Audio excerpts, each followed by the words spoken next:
20. LIFF, jubilejni 20. Ljubljanski mednarodni filmski festival, od srede 11. do nedelje 22. novembra.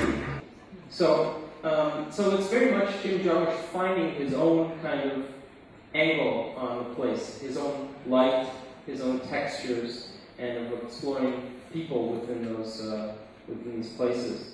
I'm Gabe Klinger, and I'm a film critic. I'm based in Chicago, and I'm a teacher as well. I teach in a film school. I teach in two schools, Columbia College in Chicago and National Louis University. And as we know, you're here to present Jim Jarmusch's latest movie, Limits of Control. Can you please tell us something more about this movie? Okay. Well, it's a very significant movie in Jarmusch's career because it's the first film of his that's shot entirely outside of the United States. It's very much infused with this great tradition in movies of the traveler's spirit, a director who's going to an unfamiliar place and trying to figure out what that place is, spatially, in terms of light, in terms of textures and people. So in your opinion, what can the audience expect from the plot and from this new film? Well, they can expect all those things, but I think to prepare them, they have to be patient, because it's, I would say, of all of Jarmusch's films, it's the one that's the most austere and less. It's his film where less is really more, and you have to be prepared for that, because if you go back to things like Stranger Than Paradise, which are very austere and don't have a lot of action and are just about people in rooms talking, well, this is just a movie about people co-inhabiting space, but most of the time they're not even talking to each other. They're just kind of sitting silently and glancing at each other, and they're almost like communicating as if they were all ghosts. And in this film, we can again see Bill Murray, like in Broken Flowers. Do you think there's some special friendship between Jarmusch and Bill Murray? I think for Jarmusch, Bill Murray corresponds to this idea of an American who can embody, let's say, different personas, but with a certain comic sensibility, so that Bill Murray can be very still and very simple, but yet he can embody something that's still kind of funny and clever.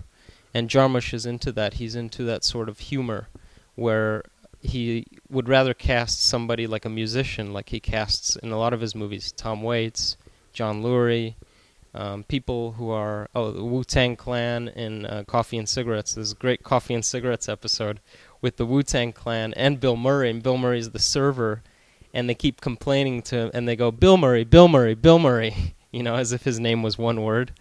And you can see that Bill Murray, for Jarmusch, is the type of character who can interact with anybody around him. That's fucking nonsense. Is kind of like a Dick Cheney character. He's very political. He's explicitly kind of this ominous American type. And I think it's Jarmusch's way of starting to address what it was to live under George Bush for 8 years. And I think to anybody watching the movie, that's going to be very clear.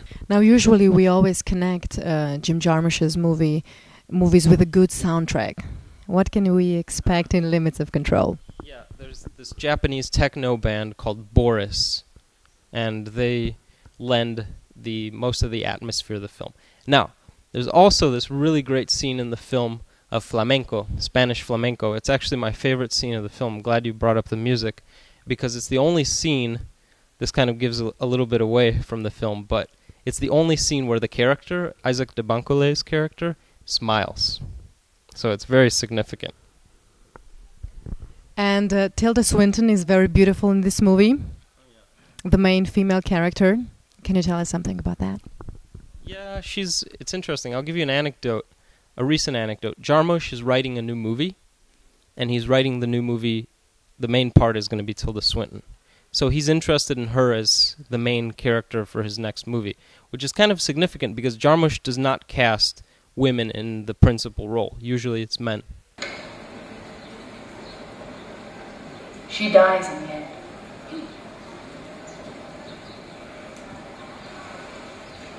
I mean, Jarmusch is somebody that I've seen on occasion and know, and I've known his films well, and I've probably since Broken Flowers was making the tours, I've talked to him, and he's a very open person, and he's a very, in a way, he's a person who cares what other people thinks because he's very insecure about some of his ideas, and he likes to talk to a lot of people, and so I've had many conversations with him about things. That's how I know he's writing a screenplay for Tilda, is because I know that he showed her a draft and she said, "Oh, this is not good enough," and so he's rewriting it so that she says yes.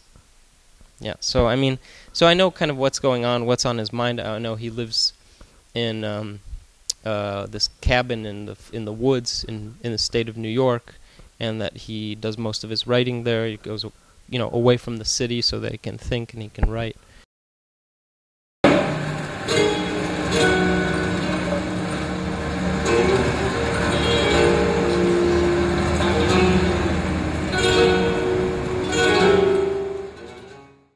Thank you very much, and we hope to see you again next year. Zaživite s festivalom.